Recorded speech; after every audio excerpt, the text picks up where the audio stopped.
এবং কোন কোন ক্ষেত্রে এখন ছেলেদেরকেও জিন ধরছে, ধরছে না? মাঝে মাঝে দেখবেন যে এই শীতকালে কিছু কনসার্ট হয়, দেখেছেন? কনসার্ট হয়, ফ্যাশন শোজ হয়, আরো অনেক ধরনের প্রোগ্রাম হয়। এগুলোকে নাম দিয়েছে মানুষ সংস্কৃতি। কি নাম দিয়েছে?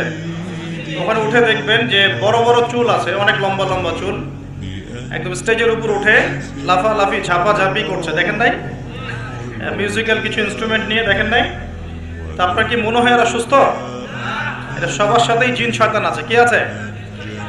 আচ্ছা, একটা কথা বলি, কোন কোন ক্ষেত্রে ওয়াজ মাহফিলের প্যান্ডেলেও দেখা যায় কিছু কমেডিয়ান, কিছু বাউল, এরা মানুষকে ডিজে জিকির শেখায়, দেখেন নাই? ডিজে জিকির, একজন গান গায়, একজন কথা বলে, কেউ চা খাওয়ায়, কেউ কফি খাওয়ায়, কেউ কেউ ঢেলেও দেয়, কেউ উঠ বস করায়, কাউকে উঠতে বলে, কাউকে বসতে বলে।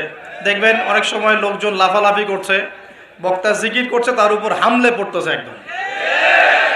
একটা দলিল দেখাবেন, খালি একটা দলিল, যে নবী সাল্লাল্লাহু আলাইহি ওয়াসাল্লামের জামানায়, চার খলিফার জামানায় তারা মসজিদে বসে এইভাবে জিকির করেছেন। একটা দলিল খালি দেখাবেন। যে কাজ নবী করেন নাই, তার সাহাবীরা করেন নাই। এখানে বহু উলামায়ে কেরাম আছেন, আমি তাদের সামনে কথা বলতে লজ্জা ফিল করছি। যত হাদিস আপনি ঘাটবেন, আমি তো সব হাদিস পড়ে শেষ করতে পারি নাই, স্বীকার করছি, কিন্তু নবীর যুগে এবং চার খলিফার যুগে কোনোদিনও এইভাবে জিকির আজগার হয়েছে একটা দলিল আপনি খুঁজে বের করতে পারবেন না ইনশাআল্লাহ।